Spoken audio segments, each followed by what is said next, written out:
smooth appeals to racial, sexual, and religious chauvinism, to rabid nationalist fervor, are beginning not to work. This is who I am and whether I'm good or bad or achieving or not, all that's learned along the way. Just a ride.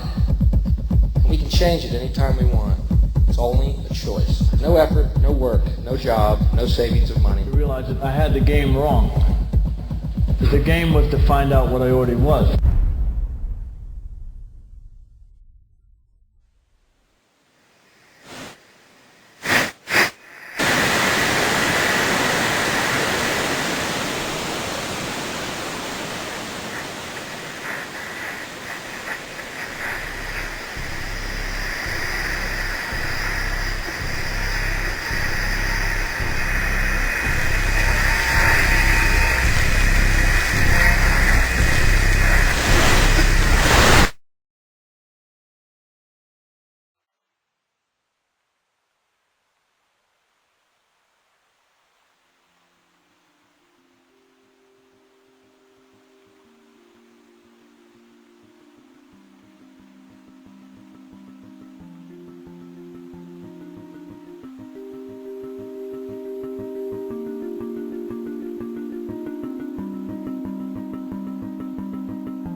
We were saying how very important it is to bring about in the human mind the radical revolution. The crisis is a crisis in consciousness, a crisis that cannot anymore accept the old norms, the old patterns, the ancient traditions. And considering what the world is now, with all their misery, conflict, destructive brutality, aggression, and so on, man, he's still as he was. He's still brutal, violent, aggressive, acquisitive, competitive, and he has built a society along these lines.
Society today is composed of a series of institutions. From political institutions, legal institutions, religious institutions, to institutions of social class, familial values, and occupational specialization. It is obvious the profound influence these traditionalized structures have in shaping our understandings and perspectives. Yet, of all the social institutions we are born into, directed by, and conditioned upon, there seems to be no system as taken for granted and misunderstood as the monetary system. Taking on nearly religious proportions, the established monetary institution exists as one of the most unquestioned forms of faith there is. How money is created, the policies by which it is governed, and how it truly affects society are unregistered interests of the great majority of the population.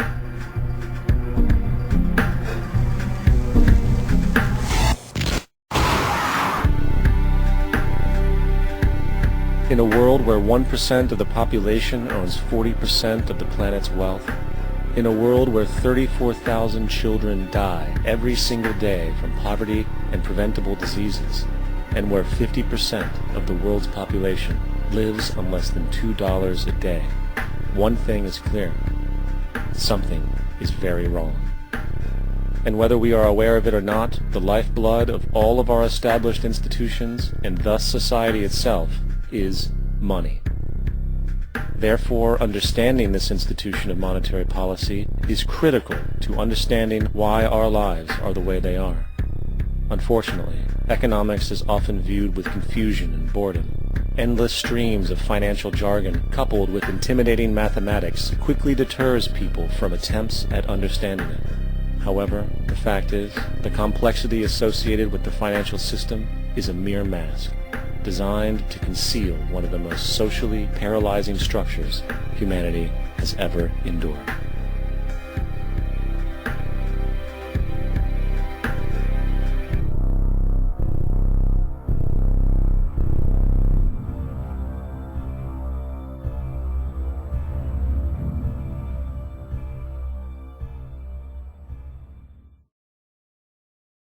A number of years ago, the Central Bank of the United States, the Federal Reserve, produced a document entitled Modern Money Mechanics. This publication detailed the institutionalized practice of money creation as utilized by the Federal Reserve and the web of global commercial banks it supports. On the opening page, the document states its objective. The purpose of this booklet is to describe the basic process of money creation in a fractional reserve banking system. It then proceeds to describe this fractional reserve process through various banking terminology, a translation of which goes something like this. The United States government decides it needs some money, so it calls up the Federal Reserve and requests, say, $10 billion. The Fed replies saying, sure, we'll buy $10 billion in government bonds from you. So the government takes some pieces of paper, paints some official-looking designs on them, and calls them treasury bonds. Then it puts a value on these bonds to the sum of $10 billion and sends them over to the Fed. In turn, the people at the Fed draw up a bunch of impressive pieces of paper themselves, only this time calling them Federal Reserve notes, also designating a value of $10 billion to the Fed. The Fed then takes these notes and trades them for the bonds. Once this exchange is complete, the government then takes the $10 billion in Federal Reserve notes and deposits it into a bank account. And upon this deposit, the paper notes officially become legal tender money, adding $10 billion to the U.S. money supply. And there it is. $10 billion in new money has been created. Of course, this example is a generalization, for, in reality, this transaction would occur electronically, with no paper used at all. In fact, only 3% of the U.S. money supply exists in physical currency. The other 97% essentially exists in computers alone. Now, government bonds are, by design, instruments of debt, and when the Fed purchases these bonds, with money it essentially created out of thin air, the government is actually promising to pay back that money to the Fed. In other words, the money was created out of debt. This mind-numbing paradox of how money or value can be created out of debt or a liability will become more clear as we further this exercise. So, the exchange has been made and now $10 billion sits in a commercial bank account. Here's where it gets really interesting. For as based on the fractional reserve practice, that $10 billion deposit instantly becomes part of the bank's reserves, just as all deposits do. And regarding reserve requirements, as stated in modern money mechanics, a bank must maintain legally required reserves equal to a prescribed percentage of its deposits. It then quantifies this by stating, under current regulations, the reserve requirement against most transaction accounts is 10%. This means that with a $10 billion deposit, 10% or $1 billion is held as the required reserve, while the other $9 billion is considered an excessive reserve and can be used as the basis for new loans. Now, it is logical to assume that this $9 billion is literally coming out of the existing $10 billion deposit. However, this is actually not the case. What really happens is that the 9 billion is simply created out of thin air on top of the existing $10 billion deposit.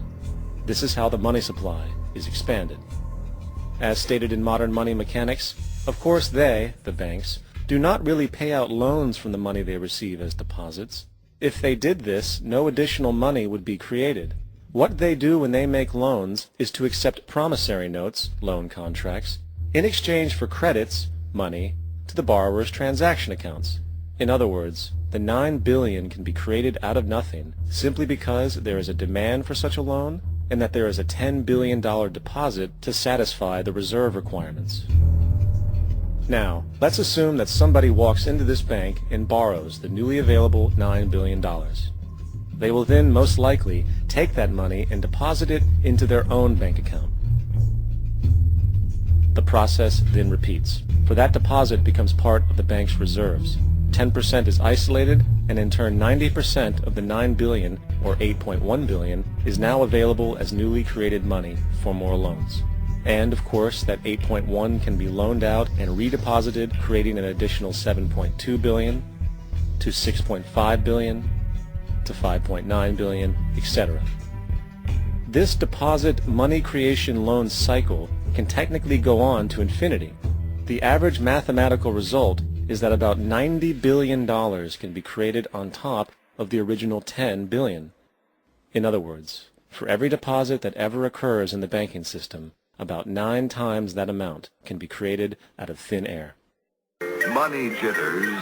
Ask the obliging Bank of America for a jar of soothing instant money, M-O-N-E-Y, in the form of a convenient personal loan. So, now that we understand how money is created by this fractional reserve banking system, a logical yet elusive question might come to mind. What is actually giving this newly created money value? The answer? The money that already exists. The new money essentially steals value from the existing money supply. For the total pool of money is being increased irrespective to demand for goods and services. And as supply and demand finds equilibrium, prices rise, diminishing the purchasing power of each individual dollar. This is generally referred to as inflation, and inflation is essentially a hidden tax on the public. What is the advice that you generally get? And that is, inflate the currency. They don't say debase the currency. They don't say devalue the currency. They don't say cheat the people who are saved. They say lower the interest rates. The real deception is when we distort the value of money. When we create money out of thin air, we have no savings, yet there's so-called capital. So my question boils down to this. How in the world can we expect to solve the problems of inflation, that is, the increase in the supply of money, with more inflation? Of course, it can't. The fractional reserve system of monetary expansion is inherently inflationary. For the act of expanding the money supply, without there being a proportional expansion of goods and services in the economy, will always debase a currency. In fact, a quick glance at the historical values of the US dollar versus the money supply reflects this point definitively, for the inverse relationship is obvious. $1 in 1913 required $21.60 in 2007 to match value. That is a 96% devaluation since the Federal Reserve came into existence. Now, if this reality of inherent and perpetual inflation seems absurd and economically self-defeating, hold that thought, for absurdity is an understatement in regard to how our financial system really operates. For in our financial system, money is debt, and debt is money. Here is a chart of the U.S. money supply from 1950 to 2006. Here is a chart of the U.S. national debt for the same period. How interesting it is that the trends are virtually the same. For the more money there is, the more debt there is. The more debt there is, the more money there is. To put it a different way, every single dollar in your wallet is owed to somebody by somebody. For remember, the only way the money can come into existence is from loans. Therefore, if everyone in the country were able to pay off all debts, including the government, there would not be $1 in circulation.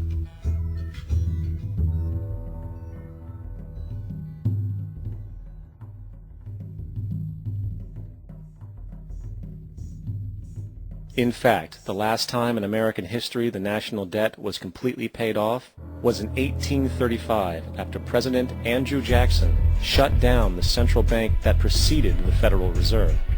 In fact, Jackson's entire political platform essentially revolved around his commitment to shut down the central bank, stating at one point, "The bold efforts the present bank has made to control the government are but premonitions of the fate that awaits the American people should they be deluded into a perpetuation of this institution or the establishment of another like it." Unfortunately, his message was short-lived, and the international bankers succeeded to install another central bank in 1913, the Federal Reserve. And as long as this institution exists, perpetual debt is guaranteed. Now, so far we have discussed the reality that money is created out of debt, through loans.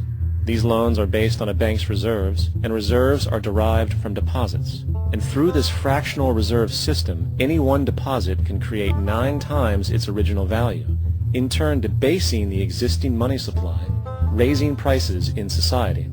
And since all this money is created out of debt and circulated randomly through commerce, people become detached from their original debt, and a disequilibrium exists, where people are forced to compete for labor in order to pool enough money out of the money supply to cover their costs of living. As dysfunctional and backwards as all of this might seem, there is still one thing we have omitted from this equation. And it is this element of the structure which reveals the truly fraudulent nature of the system itself: the application of interest. When the government borrows money from the Fed, or when a person borrows money from a bank, it almost always has to be paid back with accrued interest.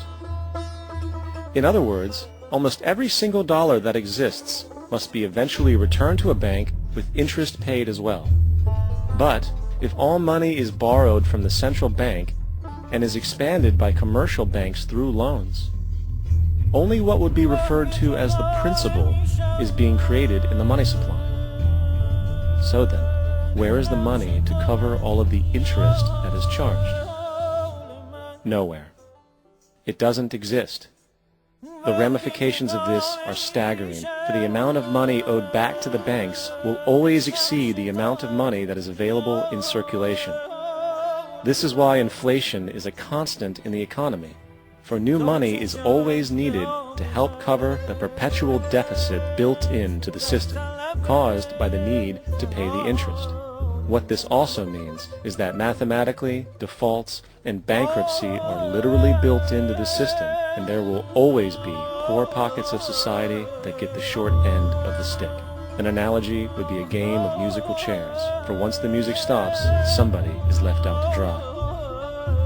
And that's the point. It invariably transfers true wealth from the individual to the banks.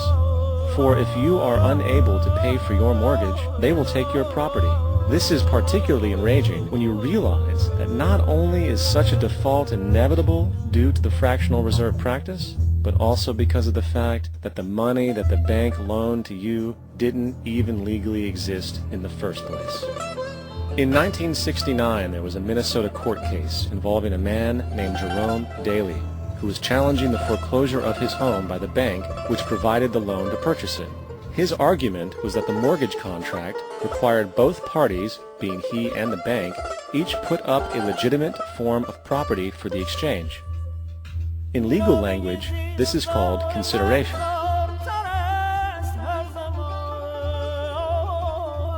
Mr. Daly explained that the money was, in fact, not the property of the bank, for it was created out of nothing as soon as the loan agreement was signed. Remember what modern money mechanics stated about loans? What they do when they make loans is to accept promissory notes in exchange for credits. Reserves are unchanged by the loan transactions, but deposit credits constitute new additions to the total deposits of the banking system. In other words, the money doesn't come out of their existing assets. the bank is simply inventing it, putting up nothing of its own, except for a theoretical liability on paper.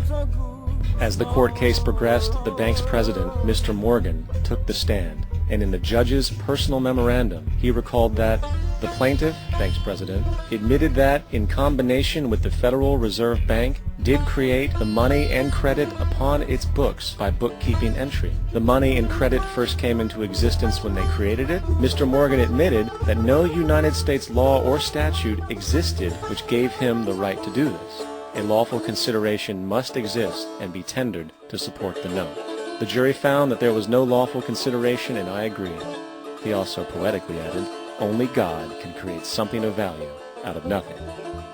And upon this revelation, the court rejected the bank's claim for foreclosure, and Daly kept his home. The implications of this court decision are immense. For every time you borrow money from a bank, whether it is a mortgage loan or a credit card charge, the money given to you is not only counterfeit, it is an illegitimate form of consideration, and hence voids the contract to repay, for the bank never had the money as property to begin with. Unfortunately, such legal realizations are suppressed and ignored, and the game of perpetual wealth transfer and perpetual debt continues. And this brings us to the ultimate question: why? During the American Civil War, President Lincoln bypassed the high-interest loans offered by the European banks and decided to do what the Founding Fathers advocated, which was to create an independent and inherently debt-free currency. It was called the greenback. Shortly after this measure was taken, an internal document circulated between private British and American banking interests stated, "Slavery is but the owning of labor, and carries with it the care of laborers," while the European plan is that capital shall control labor by controlling wages. This can be done by controlling the money. It will not do to allow the greenback, as we cannot control that. The fractional reserve policy perpetrated by the Federal Reserve, which has spread in practice to the great majority of banks in the world, is, in fact, a system of modern slavery. Think about it. Money is created out of debt. And what do people do when they are in debt? They submit to employment to pay it off. But if money can only be created out of loans, how can society ever be debt-free? It can't. And that's the point.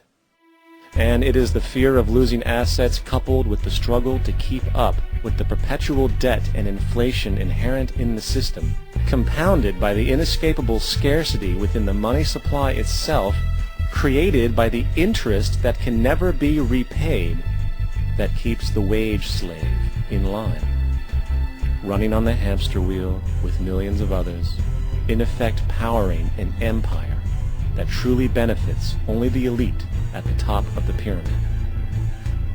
For, at the end of the day, who are you really working for? The banks. Money is created in a bank and invariably ends up in a bank. They are the true masters, along with the corporations and governments they support. Physical slavery requires people to be housed and fed. Economic slavery requires people to feed and house themselves. It is one of the most ingenious scams for social manipulation ever created, and at its core, it is an invisible war against the population. Debt is the weapon used to conquer and enslave societies, and interest is its prime ammunition. And as the majority walks around oblivious to this reality, the banks, in collusion with governments and corporations, continue to perfect and expand their tactics of economic warfare, spawning new bases, such as the World Bank and International Monetary Fund, while also inventing a new type of soldier, the birth of the economic hitman.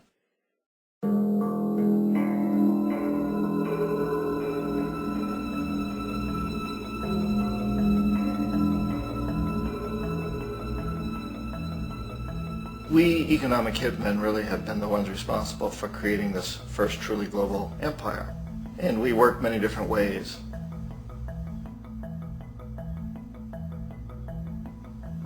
But perhaps the most common is that we will identify a country that has resources our corporations covet, like oil, and then arrange a huge loan to that country from the World Bank or one of its sister organizations.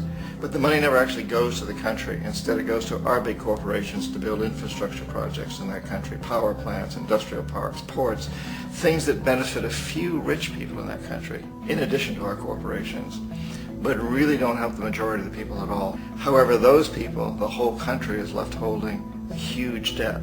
It's such a big debt they can't repay it, and that's part of the plan, that they can't repay it. And so at some point, we economic hitmen go back to them and say, listen, you lost a lot of money, can't pay your debt, so sell your oil real cheap to our oil companies. Allow us to build a military base in your country, or send troops in support of ours to someplace in the world like Iraq, or vote with us on the next UN vote.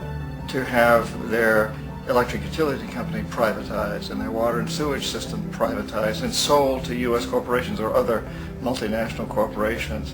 So there was that whole mushrooming thing, and it's so typical of the way the IMF and the World Bank work, that you put a country in debt, it's such a big debt it can't pay it, and then you offer to refinance that debt and pay even more interest.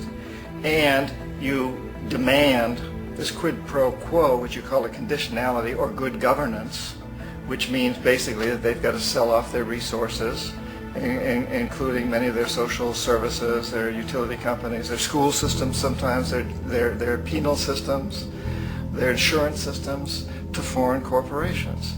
So it's a double, triple, quadruple whammy.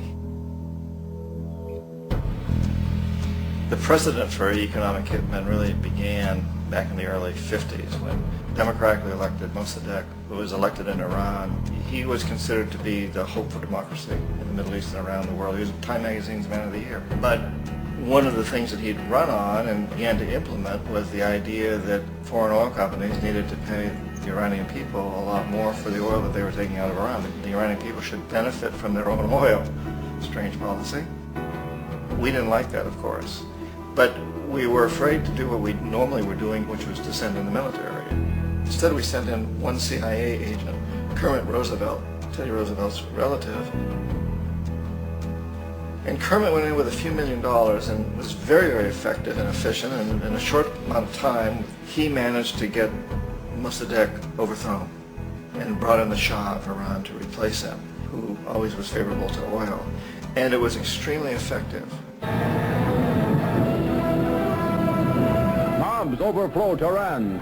Army officers shout that Mossadegh has surrendered and his regime as virtual dictator of Iran is ended. Pictures of the Shah are paraded through the streets as sentiment reverses.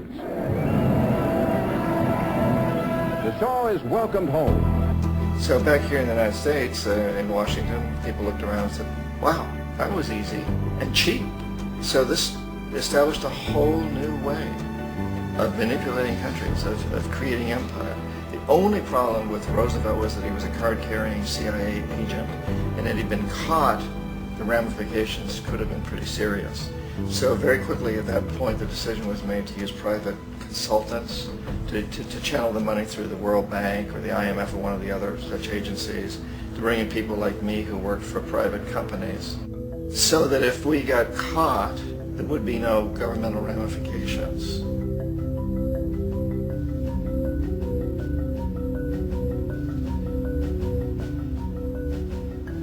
When Arbenz became president of Guatemala, the country was very much under the thumbs of United Fruit Company, the big international corporations. And Arbenz ran on this ticket that said, you know, we want to get the land back to the people. And once he took power, he was implementing policies that would do exactly that, give the land rights back to the people. United Fruit didn't like that very much. And so they hired a public relations firm, launched a huge campaign in the United States to convince the United States people, the citizens of the United States, and the press of the United States, and the Congress of the United States, that Arbenz was a Soviet puppet, and that if we allowed him to stay in power, the Soviets would have a foothold in this hemisphere. And that, at that point in time, was a huge fear on everybody's mind, the Red Terror, the Communist terror. And so, to make a long story short, out of this public relations campaign came a commitment on the part of the CIA and the military to take this man out. And in fact, we did. We sent in planes, we sent in soldiers, we sent in jackals, we sent everything in to take him out, and did take him out. And as soon as he was removed from office, the new guy that took over after him basically reinstated everything to the big international corporations, including the United Fruit.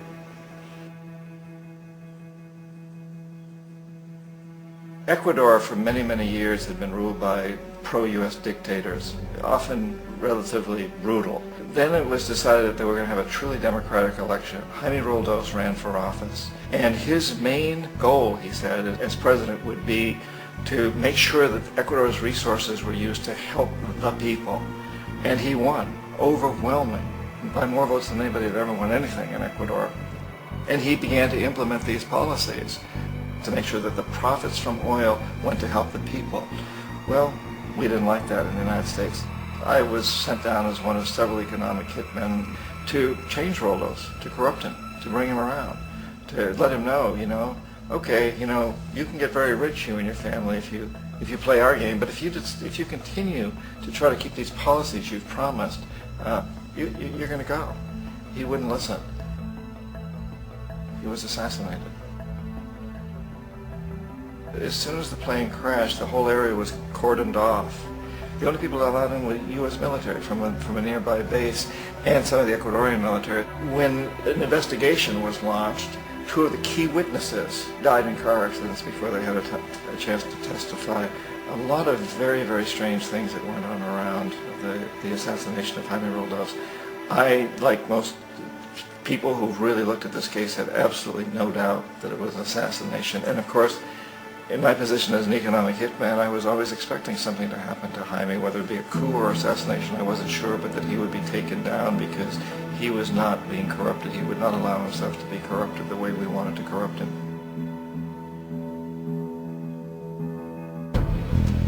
Omar Torrijos, president of Panama, was, one of my favorite people. I really, really liked him. He was very charismatic. He was a guy who really wanted to help his country. And when I tried to bribe him or corrupt him, he said, look, John, he called me Juanito. He said, look, Juanito, I don't need the money. What I really need is for my country to be treated fairly. I need for the United States to repay the debts that you owe my people for all the destruction you've done here. I need to be in a position where I can help other Latin American countries win their independence and be free of this terrible presence from the north that you people are exploiting us so badly. I need to have the Panama Canal back in the hands of the Panamanian people. That's what I want. And so, leave me alone. Don't try to bribe me. It was 1981, and in May, Jaime Roldos was assassinated. And Omar was very aware of this. Torrijos got his family together and he said, I'm probably next, but it's okay because I've done what I came here to do. I've renegotiated the canal. The canal will now be in our hands. He just finished negotiating the treaty with Jimmy Carter. In June of that same year, just a couple of months later, he also went down in an airplane crash, which there's no question was executed by CIA-sponsored jackals. Tremendous amount of evidence that one of Torrijos' security guards handed him at the last moment as he was getting on the plane a tape recorder, a small tape recorder that contained a bomb.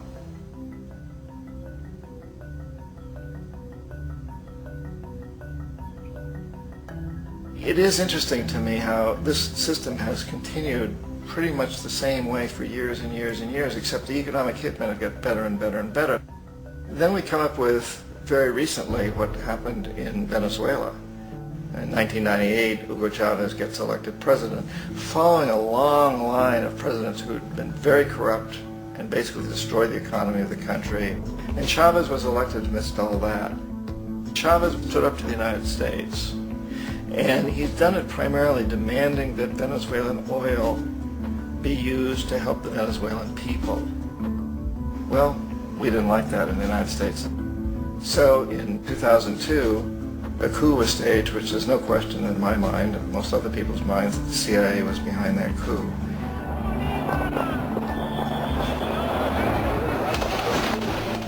The way that coup was fomented was very reflective of what Kermit Roosevelt had done in Iran, of paying people to go out into the streets to riot, to protest, to say this Chavez is very unpopular. You know, if you can get a few thousand people to do that in television, and can make it look like it's the whole country, and things start to mushroom. Except in the case of Chavez, he was smart enough, and the people were so strongly behind him that they overcame it, which was a phenomenal moment in the history of Latin America.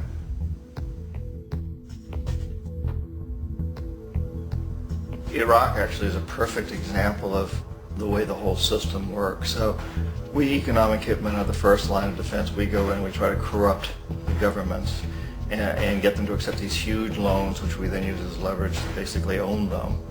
If we fail, as I failed in Panama with Omar Torrijos and in Ecuador with Jaime Roldos, men who refused to be corrupted, then the second line of defense is we send in the jackals. And the jackals either overthrow governments or they assassinate. And once that happens and a new government comes in, boy, it's going to toe the line because the new president knows what will happen if he doesn't. In the case of Iraq, both of those things failed. Economic hitmen were not able to get through to Saddam Hussein. We tried very hard. We tried to get him to accept a deal very similar to what the House of Saud had accepted in Saudi Arabia, but he wouldn't accept it. And so the jackals went in to take him out. They couldn't do it. His security was very good. After all, he had one time worked for the CIA. He'd been hired to assassinate a former president of Iraq and failed, but he knew the system. So in '91 we send in the troops and we take out the Iraqi military. So we assume at that point that Saddam Hussein is going to come around. We could have taken him out, of course, at that time, but we didn't want to. He's the kind of strong man we like. He controls his people. We thought he could control the Kurds and keep the Iranians in their border and keep pumping oil for us. And then once we took out his military, now he's going to come around. So the economic hitmen go back in the 90s without success. If they had had success, he'd still be running the country. We'd be selling him all the fighter jets he wants and everything else he wants. But they couldn't. They didn't have success. The jackals couldn't take him out again. So we sent the military in once again, and this time we did the complete job and took him out, and in the process created for ourselves some very, very lucrative construction deals. We had to reconstruct a country that we'd essentially destroyed, which is a pretty good deal if you own construction companies, big ones. So, you know, Iraq shows the three stages. The economic hitmen failed there, the jackals failed there, and as a final measure, the military goes in. And in that way, we've really created an empire, but we've done it very, very subtly. It's clandestine. All the empires of the past were built on the military, and everybody knew they were building them. So the British knew they were building them, the French, the Germans, the Romans, the Greeks, and they were proud of it. And they always had some excuse, like spreading civilization, spreading some religion, something like that. But they knew they were doing it. We don't. The majority of the people in the United States have no idea that we're living off the benefits of a clandestine empire, that today there's more slavery in the world than ever before. And then you have to ask yourself, well, if it's an empire, then who's the emperor? Obviously, our presidents of the United States are not emperors. An emperor is someone who's not elected, doesn't serve a limited term, and doesn't report to anyone, essentially. So you can't classify our presidents that way. But we do have what I consider to be the equivalent of the emperor, and it's what I call the corporatocracy. The corporatocracy is this group of individuals who run our biggest corporations, and they really act as the emperor of this empire. They control our media, either through direct ownership or advertising. They control most of our politicians because they finance their campaigns, either through their corporations or through personal contributions that come out of the corporations. They're not elected, they don't serve a limited term, they don't report to anybody. And at the very top of the corporatocracy, you really can't tell whether a person's working for a private corporation or the government because they're always moving back and forth. So, you know, you've got a guy who one moment is the president of a big construction company like Halliburton, and the next moment he's vice president of the United States, or the president who is in the oil business. And this is true whether you've got Democrats or Republicans in the office. You have to moving back and forth through the revolving door. And in a way, our government is invisible a lot of the time, and its policies are carried out by our corporations on one level or another. And then again, the policies of the government are basically forged by the corporatocracy and then presented to the government. They become government policy. So it's an incredibly cozy relationship. This isn't a conspiracy theory type of thing. These people don't have to get together and plot to do things. They all basically work under one primary assumption, and that is that they must maximize profits regardless of the social and environmental costs.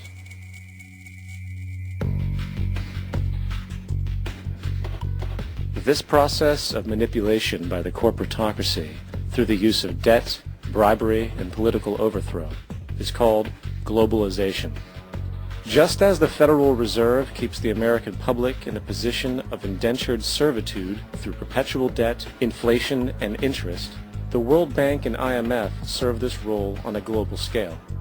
The basic scam is simple. Put a country in debt either by its own indiscretion or through corrupting the leader of that country, then impose conditionalities or structural adjustment policies, often consisting of the following. Currency devaluation. When the value of a currency drops, so does everything valued in it. This makes indigenous resources available to predator countries at a fraction of their worth. Large funding cuts for social programs. These usually include education and healthcare, compromising the well-being and integrity of the society, leaving the public vulnerable to exploitation. Privatization of state-owned enterprises. This means that socially important systems can be purchased and regulated by foreign corporations for profit. For example, in 1999, the World Bank insisted that the Bolivian government sell the public water system of its third largest city to a subsidy of the U.S. corporation Bechtel. As soon as this occurred, water bills for the already impoverished local residents skyrocketed. It wasn't until after a full-blown revolt by the people that the Bechtel contract was nullified. Then there's trade liberalization, or the opening up of the economy through removing any restrictions on foreign trade. This allows for a number of abusive economic manifestations, such as transnational corporations bringing in their own mass-produced products, undercutting the indigenous production and ruining local economies. An example is Jamaica, which, after accepting loans and conditionalities from the World Bank, lost its largest cash crop markets due to competition with Western imports. Today, countless farmers are out of work, for they are unable to compete with the large corporations. Another variation is the creation of numerous seemingly unnoticed, unregulated, inhumane sweatshop factories, which take advantage of the imposed economic hardship. Additionally, due to production deregulation, environmental destruction is perpetual, as a country's resources are often exploited by the indifferent corporations while outputting large amounts of deliberate pollution. The largest environmental lawsuit in the history of the world today is being brought on behalf of 30,000 Ecuadorian Amazonian people against Texaco, which is now owned by Chevron. So today it's against Chevron, but for activities conducted by Texaco. Estimated to be more than 18 times what the Exxon Valdez dumped into the coast of Alaska. In the case of Ecuador, it wasn't an accident. The oil companies did it intentionally. They knew they were doing it to save money out there rather than arranging for proper disposal. Furthermore, a cursory glance at the performance record of the World Bank reveals that the institution, which publicly claims to help poor countries develop and alleviate poverty, has done nothing but increase poverty and the wealth gap, while corporate profits soar. In 1960, the income gap between the fifth of the world's people in the richest countries versus the fifth in the poorest countries was 30 to 1. By 1998, it was 74 to 1. While global GNP rose 40% between 1970 and 1985, those in poverty actually increased by 17%. While from 1985 to 2000, those living on less than $1 a day increased by 18%. Even the Joint Economic Committee of the U.S. Congress admitted that there is a mere 40% success rate of all World Bank projects. In the late 1960s, the World Bank intervened in Ecuador with large loans. During the next 30 years, poverty grew from 50% to 70%. Under or unemployment grew from 15 to 70%. Public debt increased from 240 million to 16 billion, while the share of resources allocated to the poor went from 20% to 6%. In fact, by the year 2000, 50% of Ecuador's national budget had to be allocated for paying its debts. It is important to understand the World Bank is, in fact, a U.S. bank, supporting U.S. interests. For the United States holds veto power over decisions, as it is the largest provider of capital. And where did it get this money? You guessed it. It made it out of thin air through the fractional reserve banking system. Of the world's top 100 economies, as based on annual GDP, 51 are corporations, and 47 of that 51 are U.S.-based. Walmart, General Motors, and Exxon are more economically powerful than Saudi Arabia, Poland, Norway, South Africa, Finland, Indonesia, and many others. And, as protective trade barriers are broken down, currencies tossed together and manipulated in floating markets, and state economies overturned in favor of open competition and global capitalism, the empire expands. You get up on your little 21-inch screen and howl about America and democracy. There is no America. There is no democracy. There is only IBM and ITT and AT&T and DuPont, Dow, Union Carbide, and Exxon. Those are the nations of the world today. What do you think the Russians talk about in their councils of state? Karl Marx? They get out their linear programming charts, statistical decision theories, Minimax solutions, and compute the price-cost probabilities of their transactions and investments, just like we do. We no longer live in a world of nations and ideologies, Mr. Beale. The world is a college of corporations, inexorably determined by the immutable bylaws of business. The world is a business, Mr. Beale.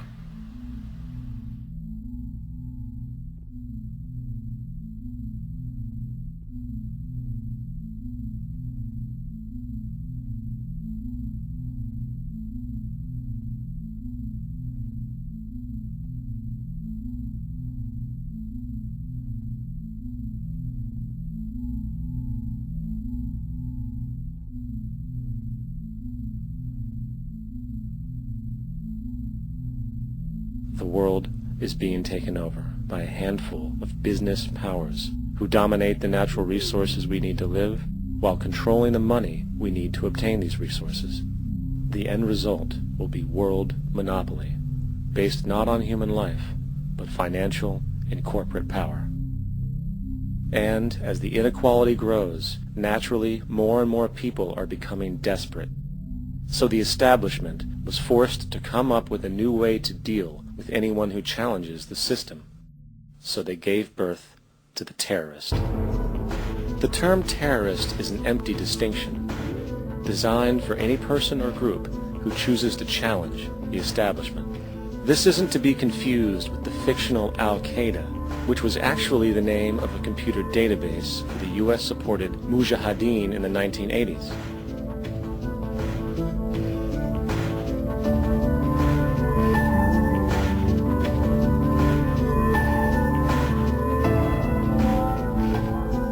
In 2007, the Department of Defense received $161.8 billion for the so-called global war on terrorism. According to the National Counterterrorism Center, in 2004, roughly 2,000 people were killed internationally due to supposed terrorist acts. Of that number, 70 were American. Using this number as a general average, which is extremely generous, it is interesting to note that twice as many people die from peanut allergies a year than from terrorist acts. Concurrently, the leading cause of death in America is coronary heart disease, killing roughly 450,000 each year. And in 2007, the government's allocation of funds for research on this issue was about $3 billion. This means that the U.S. government in 2007 spent 54 times the amount for preventing terrorism than it spent for preventing a disease which kills 6,600 times more people annually than terrorism does. Yet, as the name terrorism and Al-Qaeda are arbitrarily stamped on every news report relating to any action taken against U.S. interests, the myth grows wider. In mid-2008, the U.S. Attorney General actually proposed that the U.S. Congress officially declare war against the fantasy.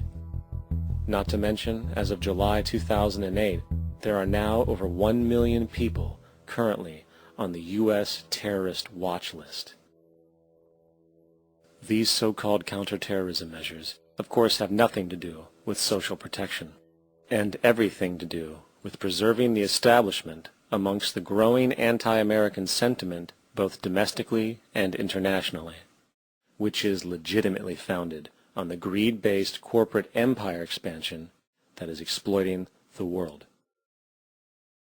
The true terrorists of our world do not meet at the docks at midnight or scream Allah Akbar before some violent action.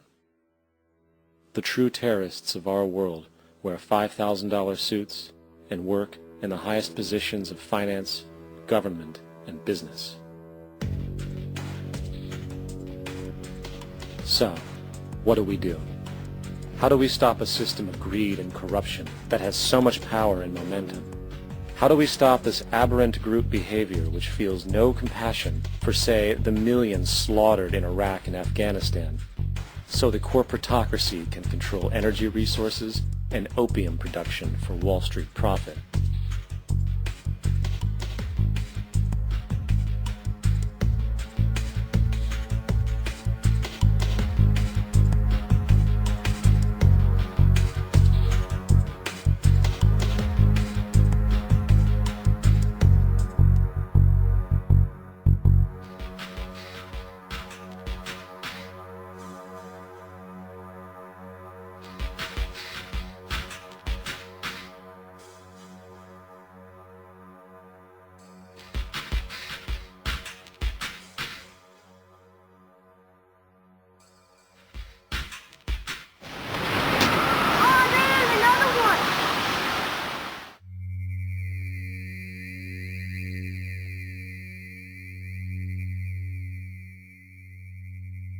How do we stop a system of greed and corruption that condemns poor populations to sweatshop slavery for the benefit of Madison Avenue? Or that engineers false flag terror attacks for the sake of manipulation? Or that generates built-in modes of social operation which are inherently exploitative? Or that systematically reduces civil liberties and violates human rights in order to protect itself from its own shortcomings? How do we deal with the numerous covert institutions, such as the Council on Foreign Relations, the Trilateral Commission, and the Bilderberg Group, and other undemocratically elected groups which, behind closed doors, collude to control the political, financial, social, and environmental elements of our lives? In order to find the answer, we must first find the true underlying cause. For the fact is, the selfish, corrupt, power, and profit-based groups are not the true source of the problem. They are symptoms.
جدا نمی‌شود نقش تو از خیال من وه که جدا نمی‌شود نقش تو از خیال من تا چه شود به عاقبت در طلب حال من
ثروت انبوه تو خون دل توده ها کین تو بر سینه ها تشنه ماتم زده جز جهان خاره ای دیو ستم باره ای اقرب جراره ای روزبه مکاره ای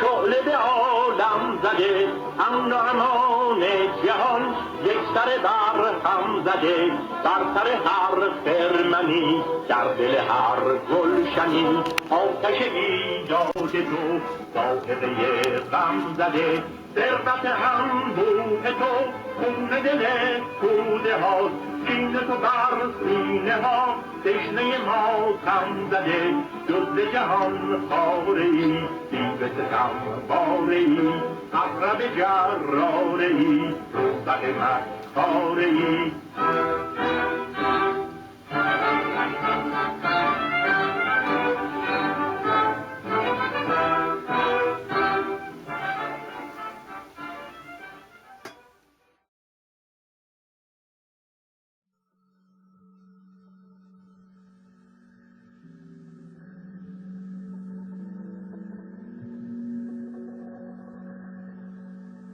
My name is فرسکو.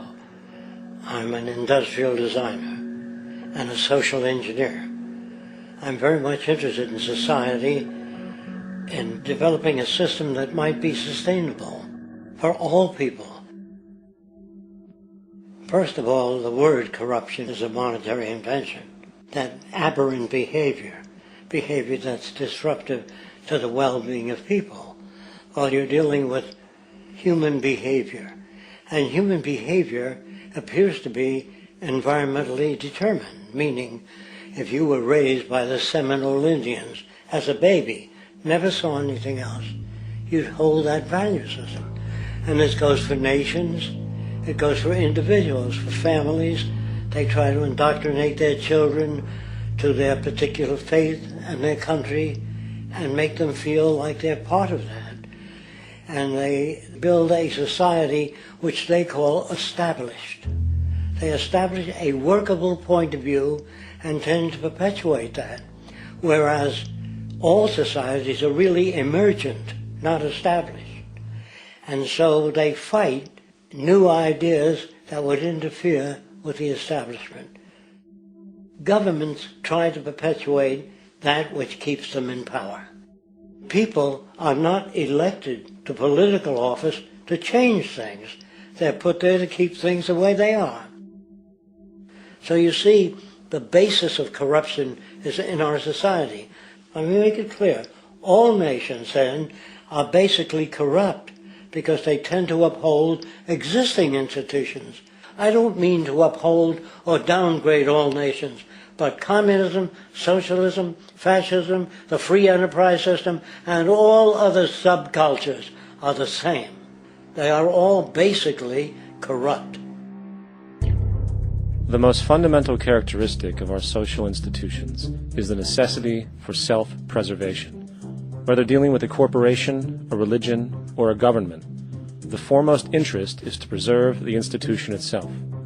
For instance, the last thing an oil company would ever want is the utilization of energy that was outside of its control, for it makes that company less relevant to society.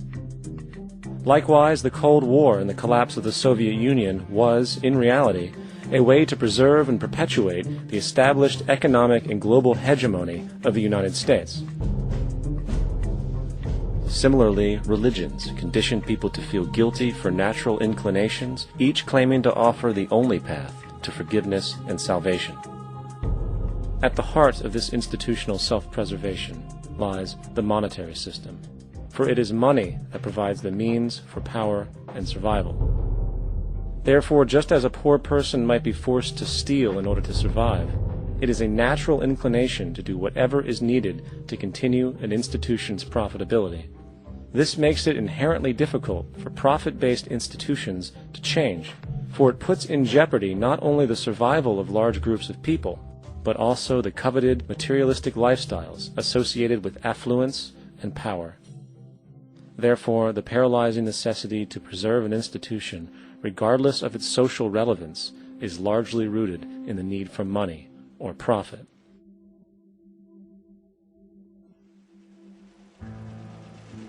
What's in it for me is why people think. And so if a man makes money selling a certain product, naturally he's going to fight the existence of another product that may threaten his institution. Therefore, people cannot be fair, and people do not trust each other. A guy will come over to you and say, I got just the house you're looking for. He's a salesman. When a doctor says, I think your kidney has to come out, I don't know if he's trying to pay off a yacht or that my kidney has to come out. It's hard in a monetary system to trust people. If you came into my store and I said, this lamp that I've got is pretty good, but the lamp next door is much better, I wouldn't be in business very long. It wouldn't work. If I were ethical, it wouldn't work. So when you say industry cares for people, that's not true. They can't afford to be ethical. So your system is not designed to serve the well-being of people. If you still don't understand that, there would be no outsourcing of jobs if they cared about people. Industry does not care. They only hire people because it hasn't been automated yet. So don't talk about decency and ethics. We cannot afford it and remain in business. It is important to point out that regardless of the social system, whether fascist, socialist, capitalist, or communist, the underlying mechanism is still money, labor, and competition. Communist China is no less capitalistic than the United States. The only difference is the degree by which the state intervenes in enterprise. The reality is that monetaryism, so to speak, is the true mechanism that guides the interests of all the countries on the planet. The most aggressive and hence dominant variation of this monetarism is the free enterprise system. The fundamental perspective as put forth by early free market economists like Adam Smith is that self-interest in competition leads to social prosperity, as the act of competition creates incentive which motivates people to persevere. However, what isn't talked about is how a competition-based economy invariably leads to strategic corruption, power and wealth consolidation, social stratification, technological paralysis, labor abuse, and, ultimately, a covert form of government dictatorship by the rich elite. The word corruption is often defined as moral perversion. If a company dumps toxic waste into the ocean to save money, most people recognize this as corrupt behavior. On a more subtle level, when Walmart moves into a small town and forces small businesses to shut down for they are unable to compete, a gray area emerges. For what exactly is Walmart doing wrong? Why should they care about mom-and-pop organizations they destroy? Yet, even more subtly, when a person gets fired from their job because a new machine has been created which can do the work for less money, people tend to just accept that as the way it is, not seeing the inherent corrupt inhumanity of such an action. Because the fact is, whether it is dumping toxic waste, having a monopoly enterprise, or downsizing the workforce, the motive is the same: profit.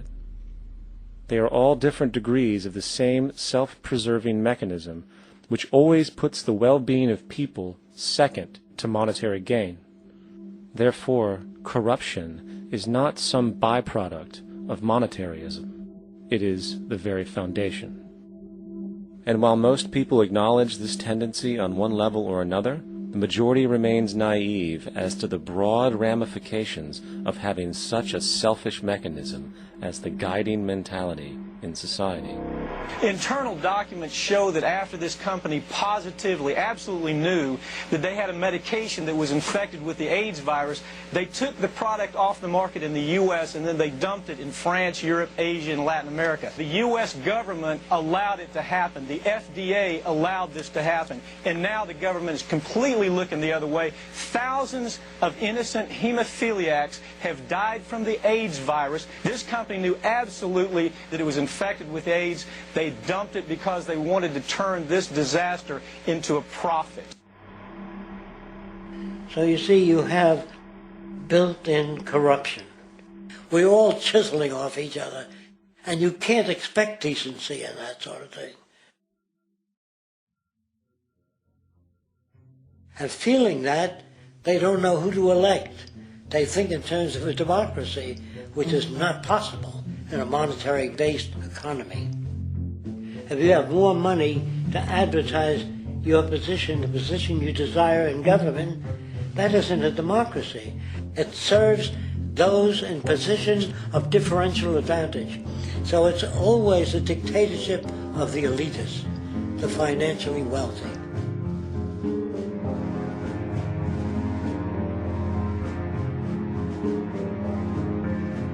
It is an interesting observation to note how seemingly unknown personalities magically appear on the scene as presidential candidates. Then, before you know it, somehow you are left to choose from a small group of extremely wealthy people who suspiciously have the same broad social view. Obviously, it's a joke. The people placed on the ballot are done so because they have been pre-decided to be acceptable by the established financial powers who actually run the show. Yet, many who understand this illusion of democracy often think, if only we could just get our honest, ethical politicians in power, then we would be okay. Well, while this idea, of course, seems reasonable in our established-oriented worldview, it is, unfortunately, another fallacy. For when it really comes down to what is actually important, the institution of politics, and thus politicians themselves, have absolutely no true relevance as to what makes our world and society function. It's not politicians that can solve problems. They have no technical capabilities. They don't know how to solve problems. Even if they were sincere, they don't know how to solve problems. It's the technicians that produce the desalination plants. It's the technicians that give you electricity, that give you motor vehicles, that heat your house and cool it in the summertime. It's technology that solves problems, not politics. Politics cannot solve problems because they're not trained to do so.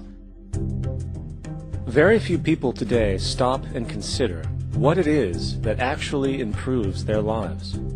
Is it money? Obviously not. One cannot eat money or stuff money into their car to get it to run. Is it politics? All politicians can do is create laws, establish budgets, and declare war. Is it religion? Of course not. Religion creates nothing except intangible emotional solace for those who require it. The true gift that we as human beings have, which has been solely responsible for everything that has improved our lives, is technology. What is technology? Technology is a pencil which allows one to solidify ideas on paper for communication. Technology is an automobile which allows one to travel faster than feet would allow. Technology is a pair of eyeglasses which enables sight for those who need it. Applied technology itself is merely an extension of human attributes which reduces human effort, freeing humans from a particular chore or problem.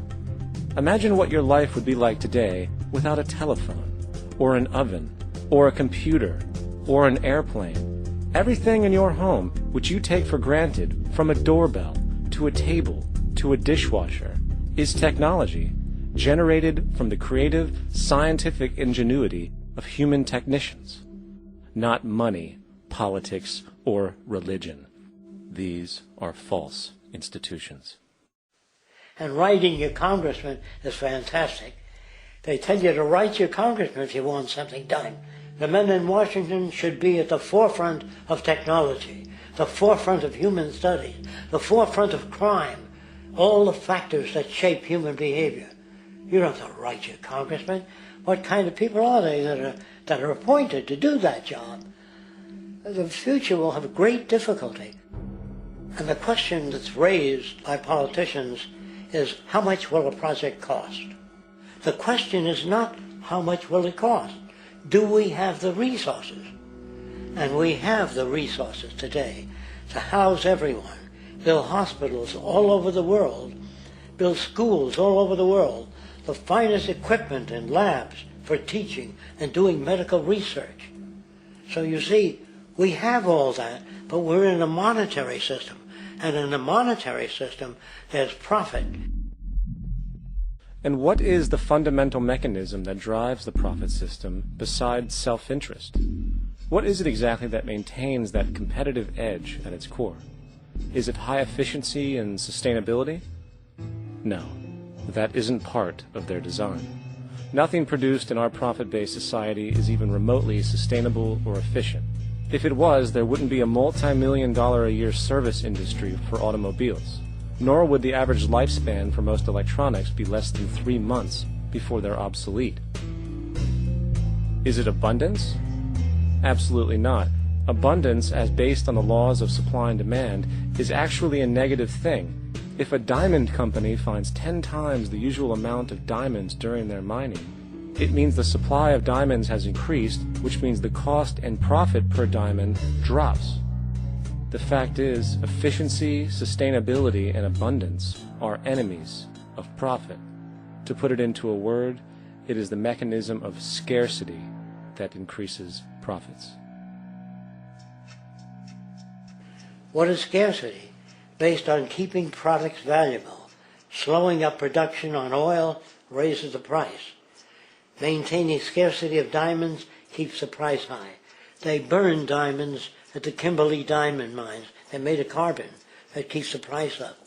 So then, what does it mean for society when scarcity, either produced naturally or through manipulation, is a beneficial condition for industry? It means that sustainability and abundance will never ever occur in a profit system, for it simply goes against the very nature of the structure. Therefore, it is impossible to have a world without war or poverty. It is impossible to continually advance technology to its most efficient and productive states. And, most dramatically, it is impossible to expect human beings to behave in truly ethical or decent ways.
People use the word instinct because they can't account for the behavior. They sit back and they evaluate with their lack of knowledge, and they say things like, humans are built a certain way, greed is a natural thing, as though they'd worked for years on it, and it's no more natural than wearing clothing. What we want to do is to eliminate the causes of the problems, eliminate the processes that produce greed and bigotry and prejudice and people taking advantage of one another and elitism, eliminating the need for prisons and welfare. We have always had these problems because we have always lived within scarcity and barter and monetary systems that produce scarcity. If you eradicate the conditions that generate what you call socially offensive behavior, it does not exist. The guy said, well, isn't that inborn? No, it's not. There is no human nature. There's human behavior, and that's always been changed throughout history. You're not born with bigotry and greed and corruption and hatred. You pick that up within the society. War, poverty, corruption, hunger, misery, human suffering will not change in a monetary system. That is, there'll be very little significant change. It's going to take the redesign of our culture, our values, and it has to be related to the carrying capacity of the earth, not some human opinion or some politician's notions of the way the world ought to be, or some religious notions of the conduct of human affairs. And that's what the Venus Project is about. The society that we're about to talk about is a society that is free of all the old superstitions, incarceration, prisons, police, cruelty, and law.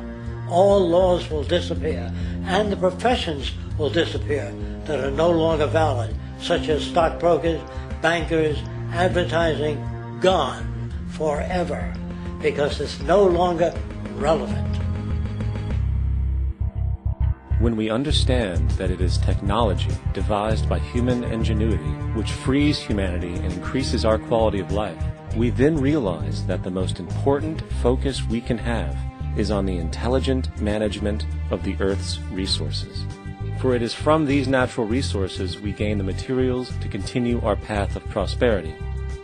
Understanding this, we then see that money fundamentally exists as a barrier to these resources, for virtually everything has a financial cost. And why do we need money to obtain these resources? Because of real or assumed scarcity. We don't usually pay for air and tap water because it is in such high abundance, selling it would be pointless. So then, logically speaking, if resources and technologies applicable to creating everything in our societies, such as houses, cities, and transportation, were in high enough abundance, there would be no reason to sell anything. Likewise, if automation and machinery was so technologically advanced as to relieve human beings of labor, there would be no reason to have a job. And with these social aspects taken care of, there would be no reason to have money at all. So the ultimate question remains. Do we on Earth have enough resources and technological understanding to create a society of such abundance that everything we have now could be available without a price tag and without the need for submission through employment? Yes, we do. We have the resources and technology to enable this at a minimum, along with the ability to raise the standard of living so high that people in the future will look back at our civilization now and gawk at how primitive and immature our society was. What the Venus Project proposes is an entirely different system that's updated to present-day knowledge.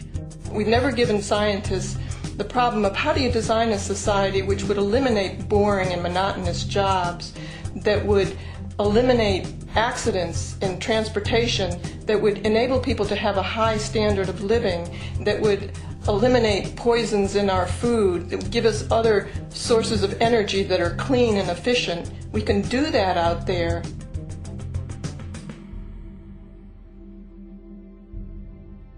The major difference between a resource-based economy and a monetary system is that a resource-based economy is really concerned with people and their well-being, where a monetary system has become so distorted that the concerns of the people are really secondary, if they're there at all. The products that are turned out are for how much money you can get. If there is a problem in society and you can't earn money from solving that problem, then it won't be done.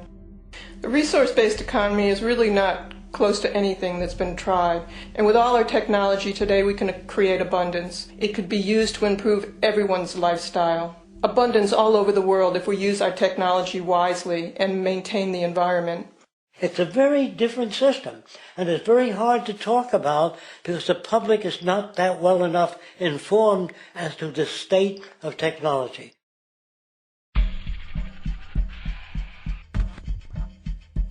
At present, we don't have to burn fossil fuels.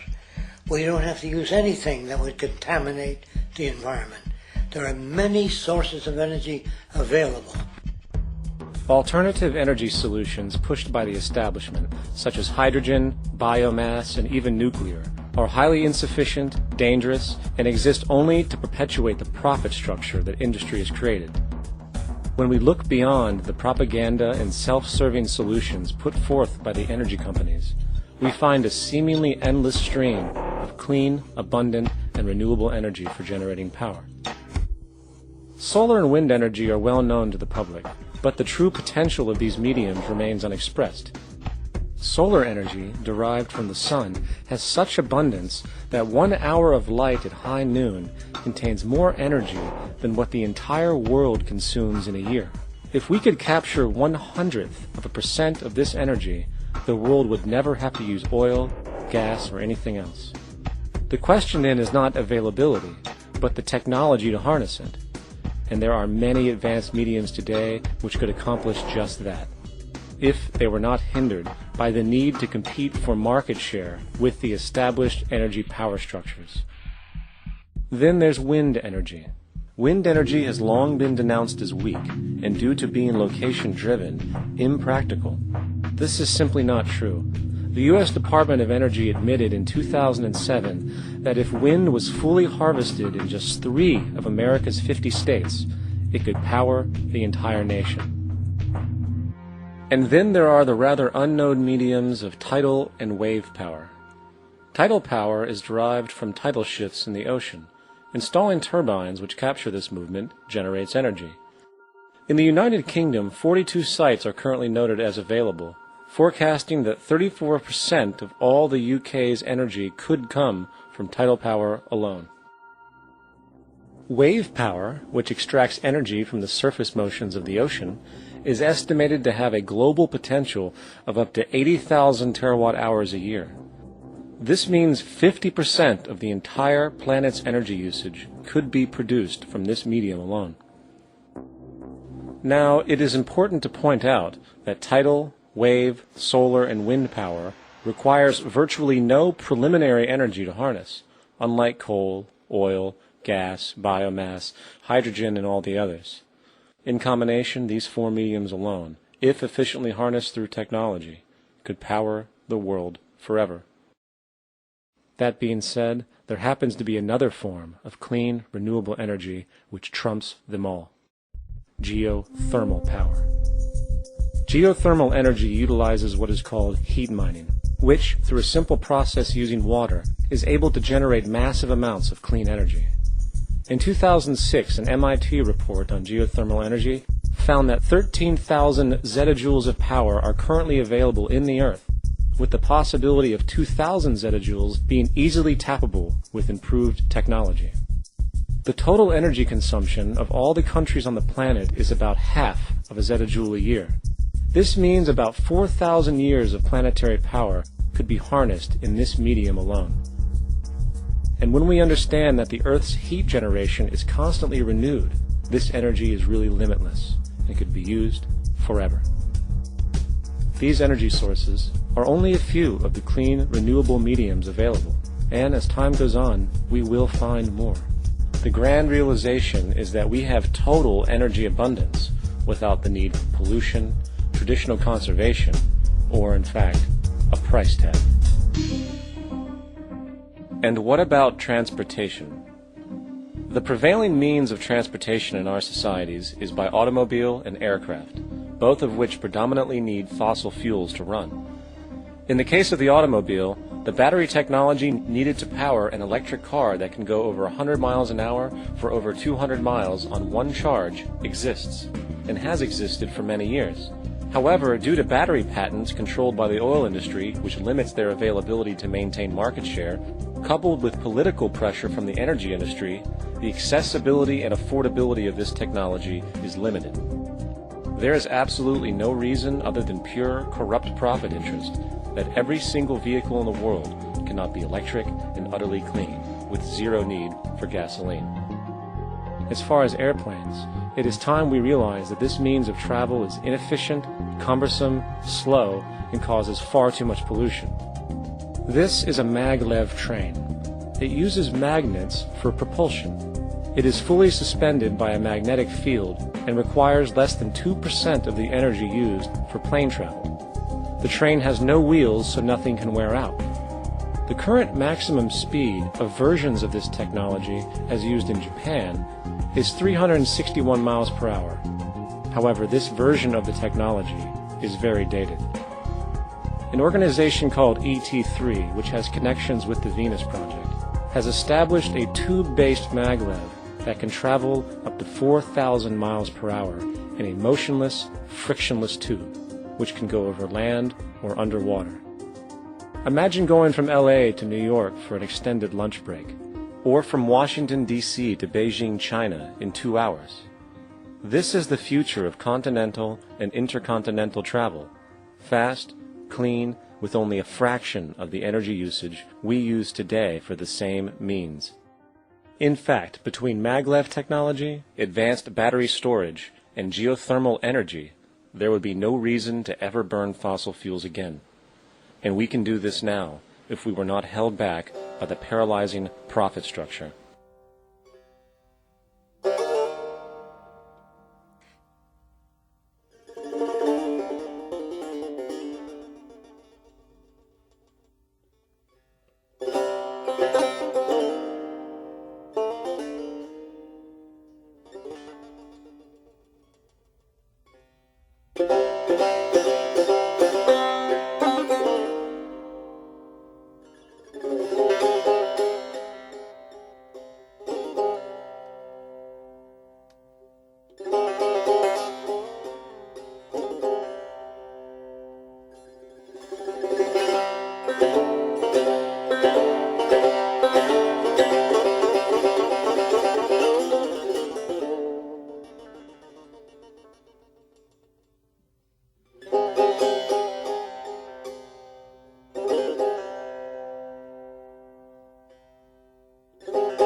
Now, America is inclined toward fascism.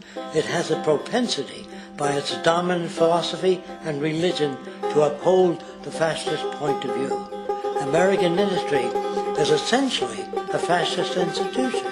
If you don't understand that, the minute you punch that time clock, you walk into a dictatorship. We're given notions about the respectability of work, and I really look at it as being paid slavery. They're brought up to believe that you shall earn your living by the sweat of your brow. That holds people back. Freeing people from drudgery, repetitive jobs which make them ignorant. You rob them. In our society, that is a resource-based economy, machines free people. You see, we can't imagine that because we've never known that kind of world. If we look back at history, we see a very clear pattern of machine automation slowly replacing human labor.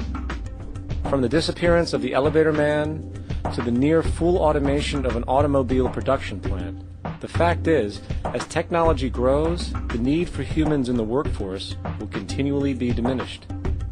This creates a serious clash, which proves the falseness of the monetary-based labor system. For human employment is in direct competition with technological development. Therefore, given the fundamental priority of profit by industry, people through time will be continually laid off and replaced by machine. When industry takes on a machine, instead of shortening the workday, they downsize. You lose your job, so you have a right to fear machines. In a high-technology, resource-based economy, it is conservative to say that about 90% of all current occupations could be phased out by machines, freeing humans to live their life without servitude, for this is the point of technology itself. And through time, with nanotechnology and other highly advanced forms of science, it is not far-fetched to see how even complex medical procedures could be performed by machines as well, and based on the pattern, with much higher success rates than humans get today. The path is clear, but our monetary-based structure, which requires labor for income, blocks this progress, for humans need jobs in order to survive. The bottom line is that this system must go, or we will never be free, and technology will be constantly paralyzed. We have machines that clean out sewers. It frees a human being from doing that. So look at machines as extensions of human performance. Furthermore, many occupations today will have simply no basis to exist in a resource-based economy, such as anything associated with the management of money, advertising, along with the legal system itself. For without money, a great majority of the crimes that are committed today would never occur. Virtually all forms of crime are a consequence of the monetary system, either directly or by neuroses inflicted through financial deprivation. Therefore, laws themselves could eventually become extinct. Instead of putting up a sign, drive carefully, slippery when wet, put abrasive in the highway so it's not slippery when wet. And if a person gets in a car they're drunk and the car oscillates a great deal, there's a little pendulum that swings up and back, and that'll pull the car over to the side. Not a law solution. Put sonar and radar in automobiles so they can't hit one another. Man-made laws are attempts to deal with occurring problems, and not knowing how to solve them, they make a law.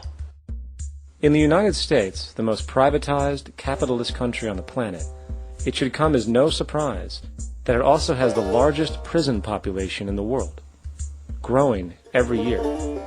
Statistically, most of these people are uneducated and come from poor, deprived societies. And, contrary to propaganda, it is this environmental conditioning which lures them into criminal and violent behavior. However, society looks the other way in regard to this point. The legal and prison systems are just more examples of how our society avoids examining the root causes of behavior. Billions are spent each year on prisons and police, while only a fraction is spent on programs for poverty, which is one of the most fundamental variables responsible for crime to begin with. And as long as we have an economic system which prefers and in fact creates scarcity and deprivation, crime will never go away.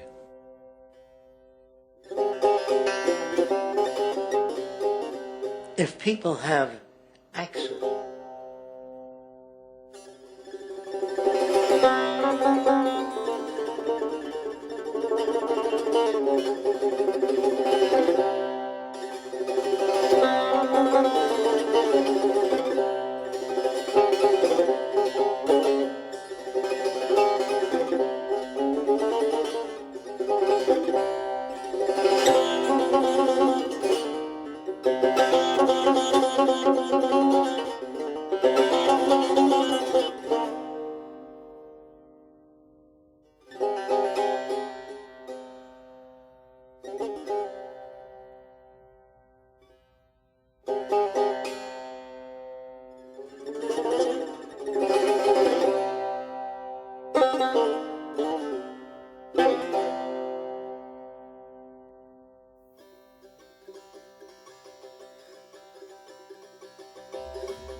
if people have access to the necessities of life without servitude, debt, barter, trade, they behave very differently. You want all these things available without a price tag. Now then, you gotta have a price tag. Well, what'll motivate people? Man gets everything he wants, he just lay around in the sun. This is a myth they perpetuate. People in our culture are trained to believe that the monetary system produces incentive. If they have access to things, why should they want to do anything? They will lose their incentive. That's what you're taught to support the monetary system. When you take money out of the scenario, there would be different incentives, very different incentives.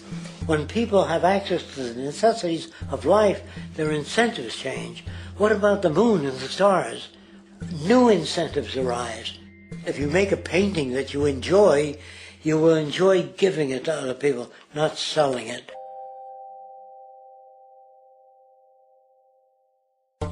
I think most of the education that I've seen today is essentially producing a person for a job. It's very specialized. They're not generalists. People don't know a lot about a lot of different subjects.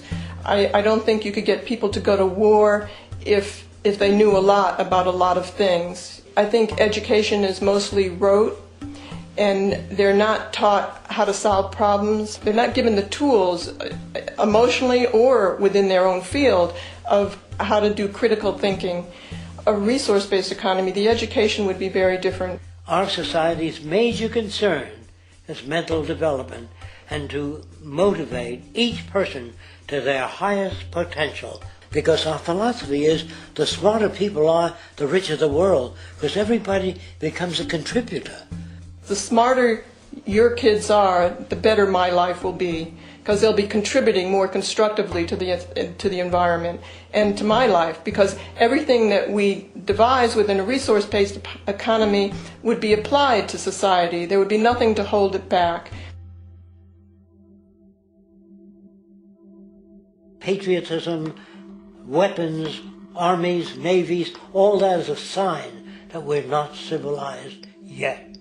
Kids will ask their parents, didn't you see the necessity of the machines? Dad, couldn't you see that war was inevitable when you produce scarcity? Isn't it obvious? Of course the kid will understand that you were pinheads, raised merely to serve the established institutions. We're such an abominable, sick society that we won't make the history book. They just say that large nations took land from smaller nations, used force and violence. You'll get history talked about as corrupt behavior all the way along until the beginning of the civilized world. That's when all the nations work together. World unification, working toward common good for all human beings, and without anyone being subservient to anyone else. Without social stratification, whether it be technical elitism or any other kind of elitism, eradicated from the face of the earth. The state does nothing because there is no state.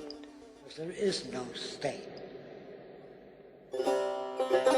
The system I advocate, a resource-based global economy, is not perfect.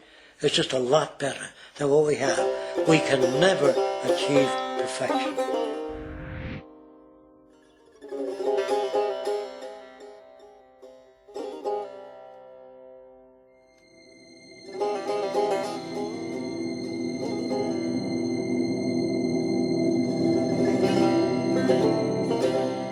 The social values of our society, which has manifested in perpetual warfare, corruption, oppressive laws, social stratification, irrelevant superstitions, environmental destruction, and a despotic, socially indifferent, profit-oriented ruling class, is fundamentally the result of a collective ignorance of two of the most basic insights humans can have about reality: the emergent and symbiotic aspects of natural law.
is fundamentally the result of a collective ignorance of two of the most basic insights humans can have about reality: the emergent and symbiotic aspects of natural law.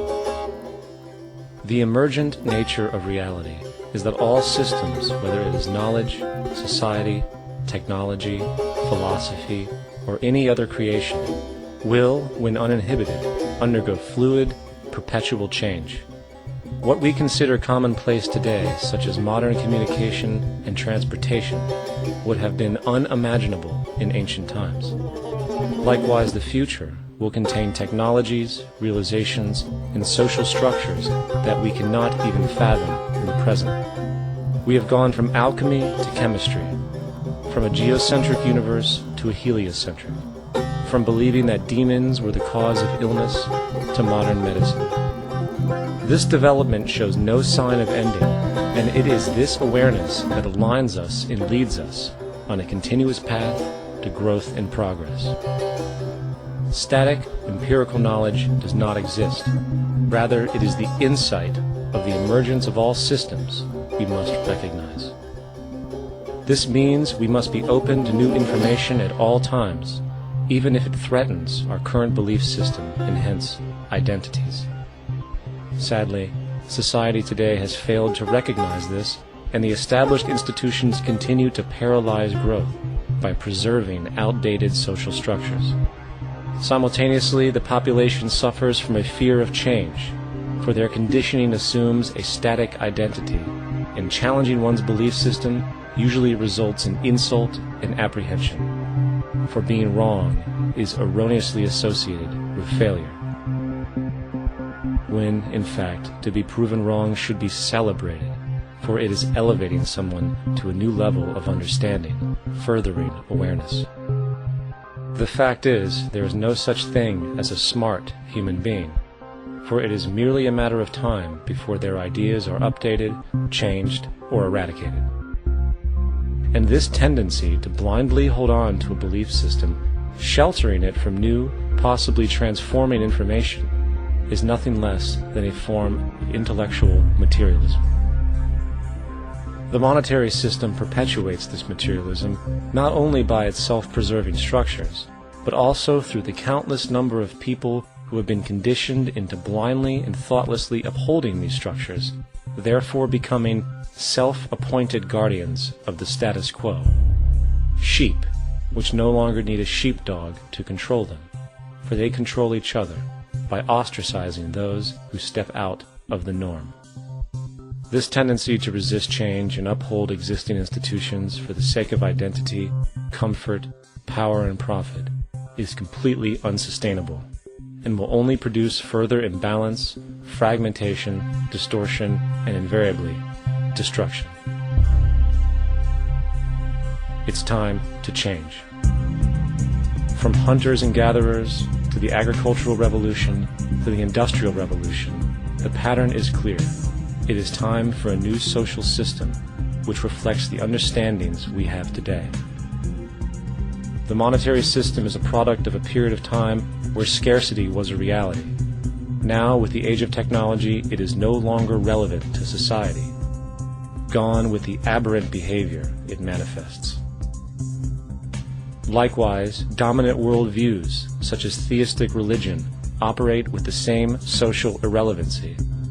Islam, Christianity, Judaism, Hinduism, and all of the others exist as barriers to personal and social growth, for each group perpetuates a closed worldview, and this finite understanding that they acknowledge is simply not possible in an emergent universe.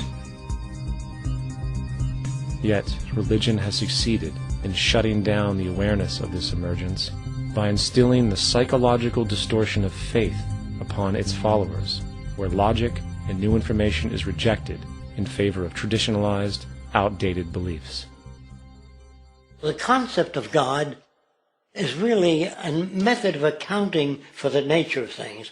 In the early days, people didn't know enough about how things formed, how nature worked, so they invented their own little stories.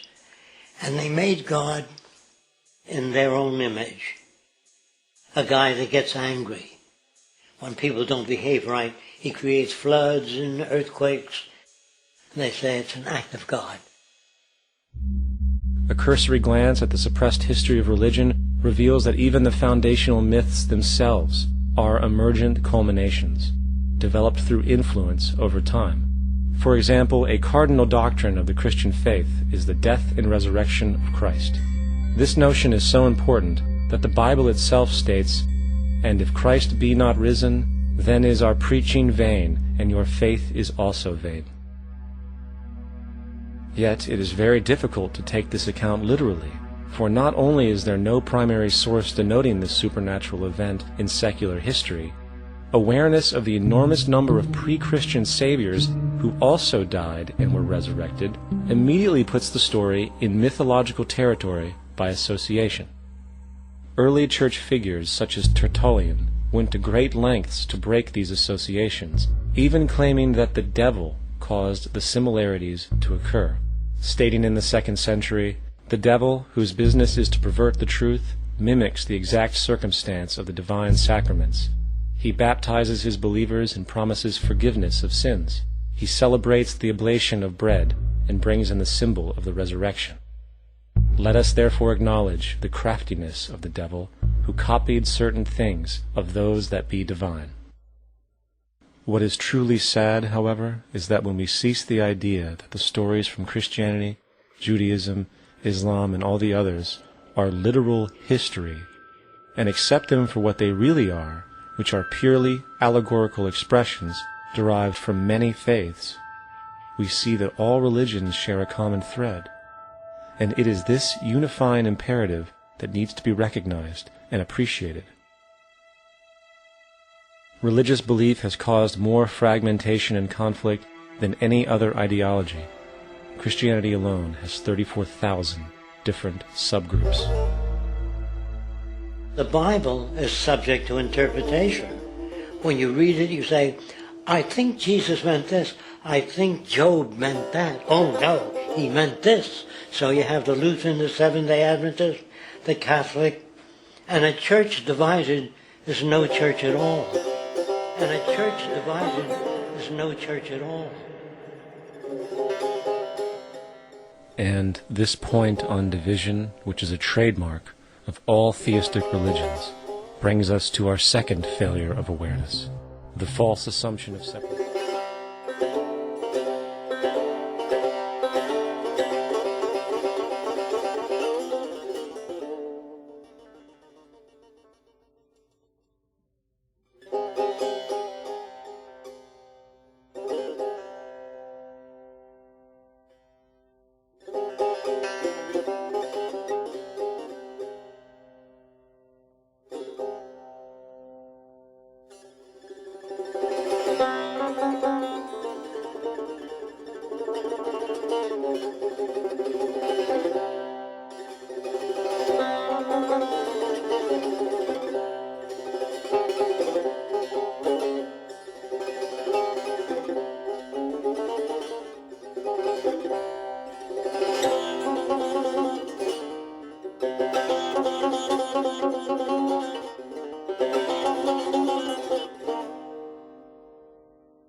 and this point on division, which is a trademark of all theistic religions, brings us to our second failure of awareness, the false assumption of separation through the rejection of the symbiotic relationship of life.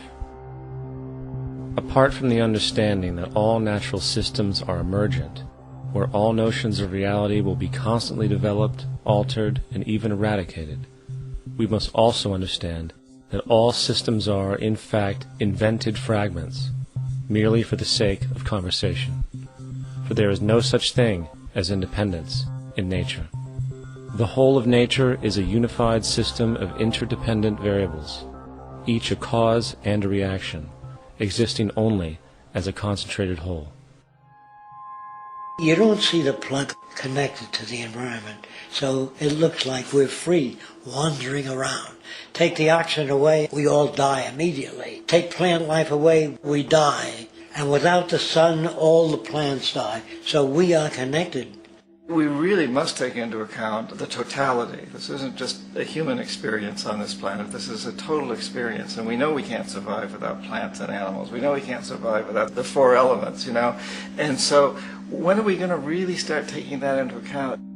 That's what it is to be successful. Success depends on how well we relate to everything around us.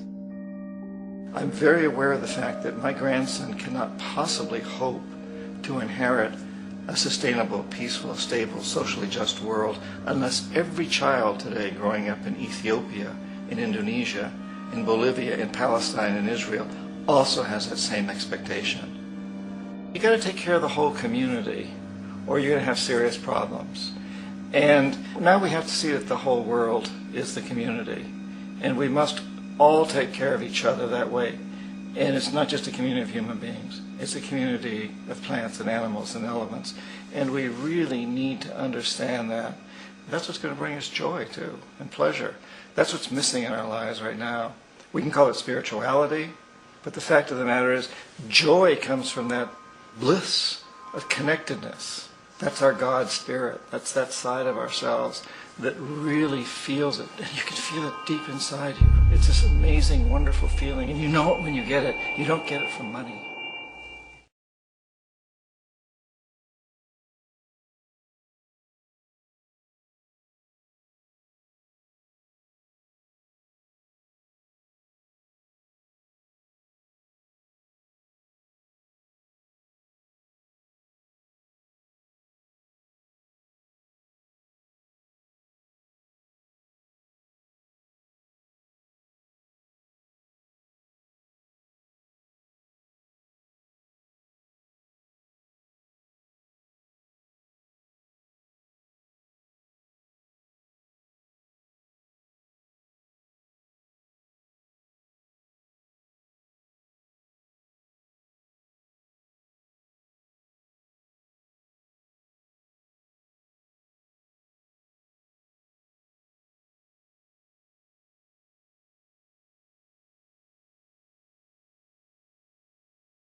on the idea of experiencing unconditional love.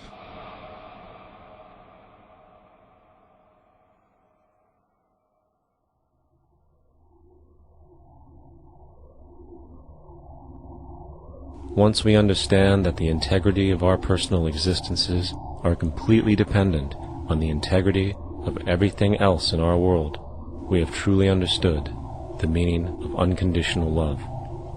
For love is extensionality, and seeing everything as you and you as everything can have no conditionalities. For, in fact, we are all everything at once. If it's true that we're all from the center of a star, every atom in each of us from the center of a star, then we're all the same thing. Even a Coke machine or a cigarette butt in the street in Buffalo is made out of atoms that came from a star. They've all been recycled thousands of times, as have you and I. And therefore, it's only me out there. So what is there to be afraid of? What is there that needs solace-seeking? Nothing. There's nothing to be afraid of because it's all us. The trouble is we have been separated by being born and given a name and an identity and being individuated. We've been separated from the oneness, and that's what religion exploits, that people have this yearning to be part of the overall one again. So they exploit that. They call it God. They say he has rules. And I think it's cruel. I think you can do it absent religion.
گفتی اسرار در میان آور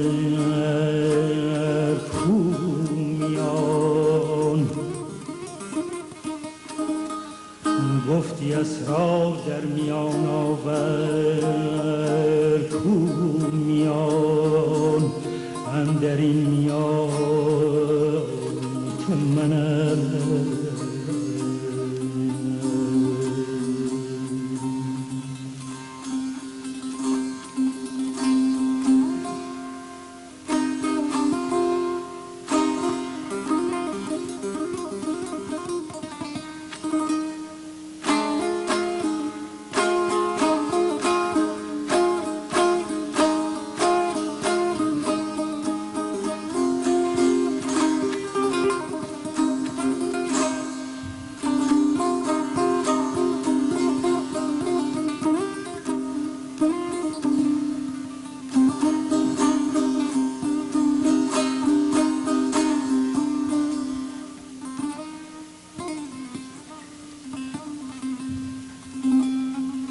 بحر من غرقه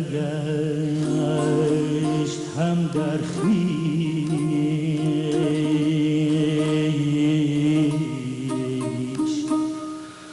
بلعجب بحر بیکران که منم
این جهان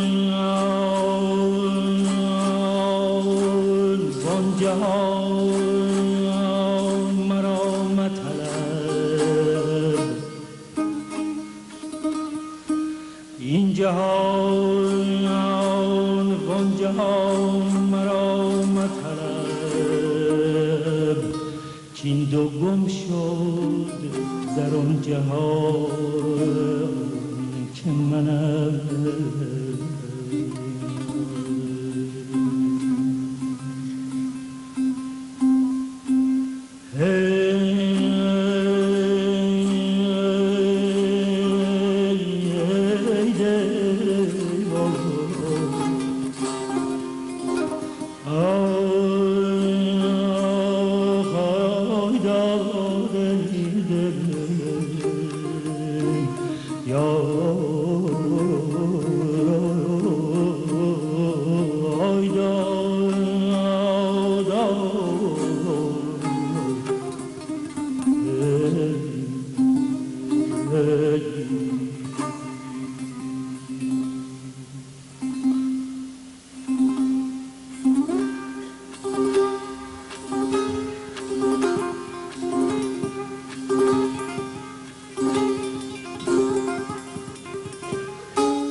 It's a community of plants and animals and elements, and we really need to understand that.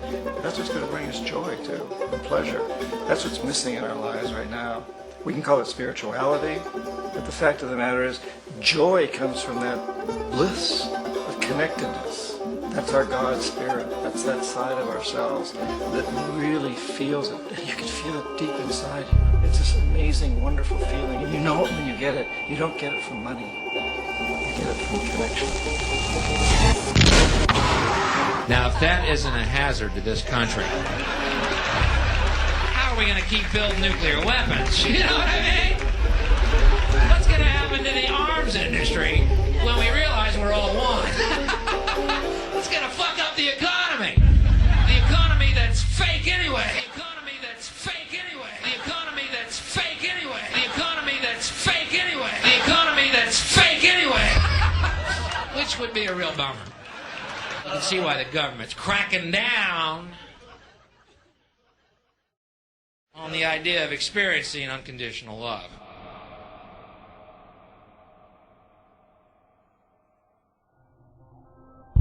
It's time to claim the unity our outmoded social systems have broken apart, and work together to create a sustainable global society where everyone is taken care of and everyone is truly free.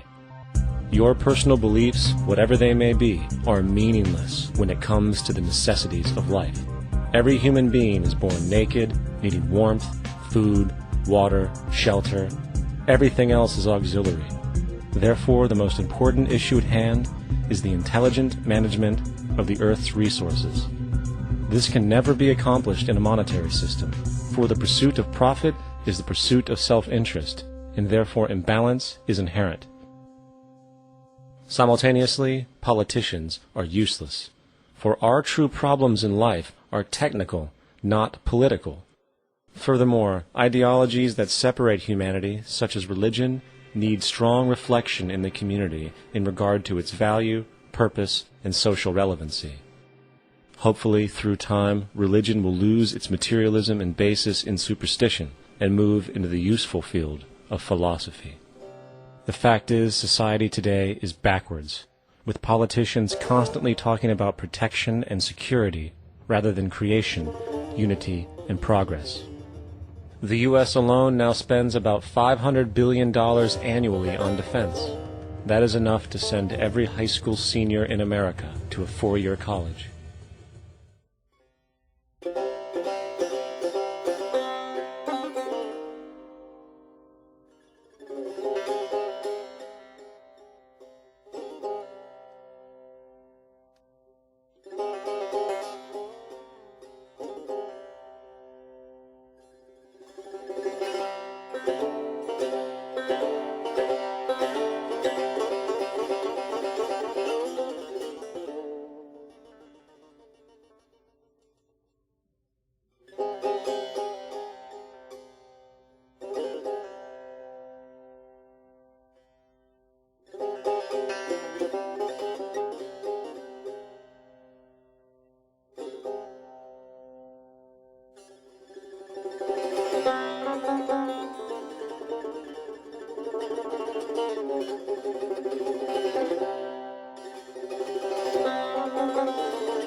In the 1940s, the Manhattan Project produced the first true weapon of mass destruction.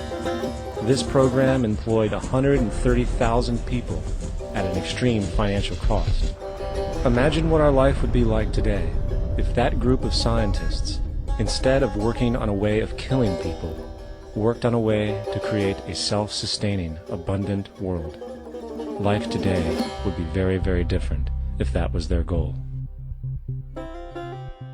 Instead of weapons of mass destruction, it is time to unleash something much more powerful. Weapons of mass creation. Our true divinity is in our ability to create, and armed with the understanding of the symbiotic connections of life, while being guided by the emergent nature of reality, there is nothing we cannot do or accomplish. Of course, we face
the emergent nature of reality, there is nothing we cannot do or accomplish. Of course, we face strong barriers in the form of established power structures that refuse to change. At the heart of these structures is the monetary system. As explained earlier, the fractional reserve policy is a form of slavery through debt, where it is literally impossible for society to be free. In turn, free market capitalism in the form of free trade uses debt to imprison the world and manipulate countries into subservience to a handful of large business and political powers. Apart from these obvious amoralities, the system itself is based on competition, which immediately destroys the possibility of large-scale collaborations for the common good, hence paralyzing any attempt at true global sustainability. These financial and corporate structures are now obsolete, and they must be outgrown. Of course, we cannot be naive enough to think that the business and financial elite are going to subscribe to this idea, for they will lose power and control. Therefore, peaceful yet highly strategic action must be taken. The most powerful course of action is simple. We have to alter our behavior to force the power structure to the will of the people. We must stop supporting the system. The only way the establishment will change is by our refusal to participate, while continuously acknowledging its endless flaws and corruptions. They're not going to give up the monetary system because of our designs are what we recommend, the system has to fail, and people have to lose confidence in their elected leaders. That will be a major turning point if the Venus Project is offered as a possible alternative. If not, I fear the consequences. The trends now indicate that our country is going bankrupt. The probability is our country will move toward a military dictatorship to prevent riots and complete social breakdown. Once the U.S. breaks down, all the other cultures will undergo similar things. As of now, the world financial system is on the brink of collapse due to its own shortcomings. The Comptroller of Currency stated in 2003 that the interest on the U.S. national debt will not be affordable in less than 10 years. This theoretically means total bankruptcy for the U.S. economy, and its implications for the world are immense. In turn, the fractional reserve-based monetary system is reaching its theoretical limits of expansion, and the banking failures you are seeing are just the beginning. This is why inflation is skyrocketing, all debt is at record levels, and the government and Fed are hemorrhaging new money to bail out the corrupt system. For the only way to keep the banks going is by making more money.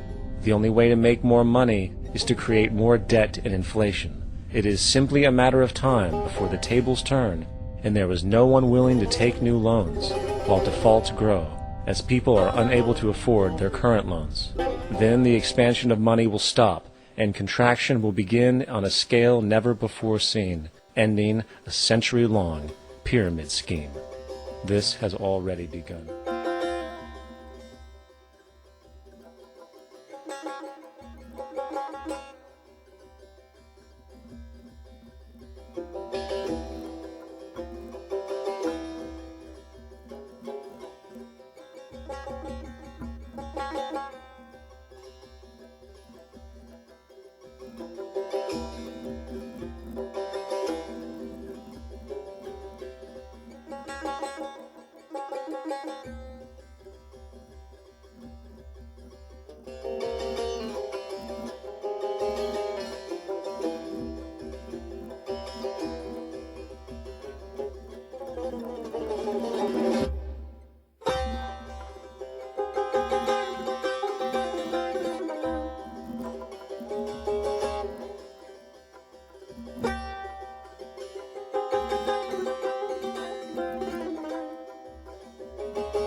People are unable to afford their current loans. Then the expansion of money will stop, and contraction will begin on a scale never before seen, ending a century-long pyramid scheme. This has already begun. Therefore, we need to expose this financial failure for what it is, using this weakness to our advantage. Here are some suggestions. Expose the banking fraud. Citibank, JP Morgan Chase, and Bank of America are the most powerful controllers within the corrupt Federal Reserve System. It's time to boycott these institutions. If you have a bank account or a credit card with any of them, move your money to another bank. If you have a mortgage, refinance with another bank. If you own their stock, sell it. If you work for them, quit. This gesture will express contempt for the true powers behind the private banking cartel known as the Federal Reserve, and create awareness about the fraud of the banking system itself. 2.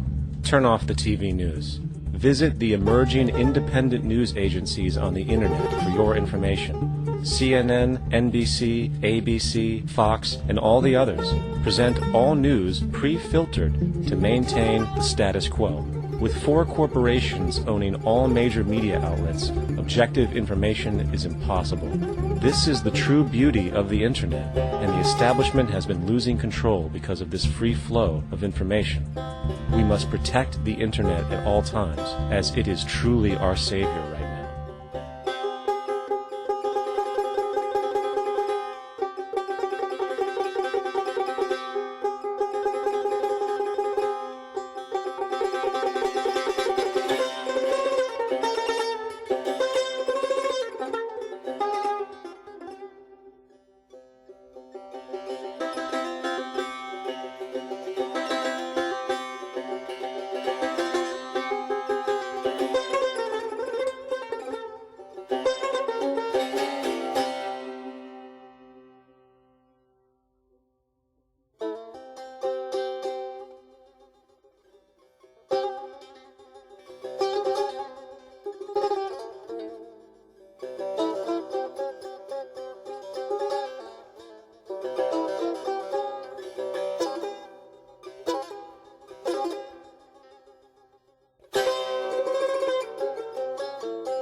3.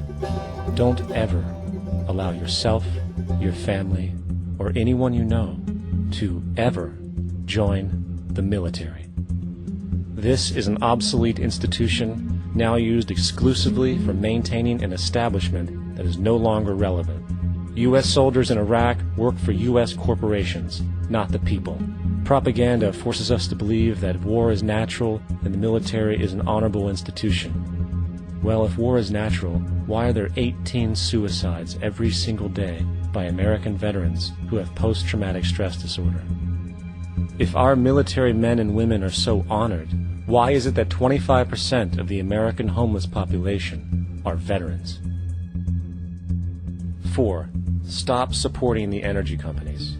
If you live in a detached house, get off the grid. Investigate every means of making your home self-sustainable with clean energy. Solar, wind, and other renewable energies are now affordable consumer realities, and considering the never-ending rising cost of traditional energies, it will likely be a cheaper investment over time. If you drive, get the smallest car you can, and consider using one of the many conversion technologies that can enable your car to be a hybrid, electric, or run on anything other than establishment fuels. 5. Reject the political system. The illusion of democracy is an insult to our intelligence. In a monetary system, there is no such thing as a true democracy, and there never was.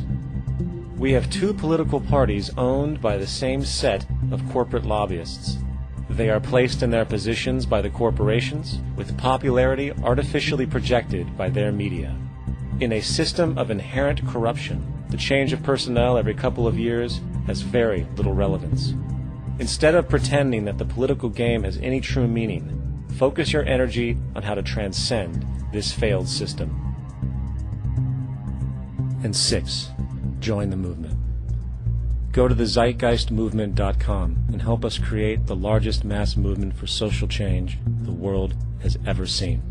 We must mobilize and educate everyone about the inherent corruption of our current world system, along with the only true sustainable solution, declaring all the natural resources on the planet as common heritage to all people, while informing everyone as to the true state of technology and how we can all be free if the world works together rather than fights. The choice lies with you. You can continue to be a slave to the financial system and watch the continuous wars, depressions, and injustice across the globe while placating yourself with vain entertainment and materialistic garbage. Or you can focus your energy on true, meaningful, lasting, holistic change, which actually has the realistic ability to support and free all humans with no one left behind. But, in the end, the most relevant change must occur first inside of you. The real revolution is the revolution of consciousness, and each one of us first needs to eliminate the divisionary, materialistic noise we have been conditioned to think is true, while discovering, amplifying, and aligning with the signal coming from our true empirical oneness. It is up to you. What we are trying during all these discussions and talks here is to see if we cannot radically bring about a transformation of the mind. Not accept things as they are,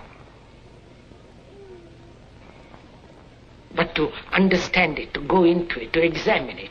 Give your heart and your mind with everything that you have to find out a way of living differently.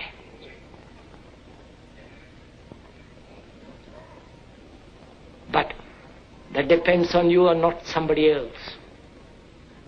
Because in this there is no teacher, no pupil, there is no leader, there is no guru, there is no master, no savior. You yourself are the teacher and the pupil, you are the master, you are the guru, you are the leader. You are everything. And to understand is to transform what is.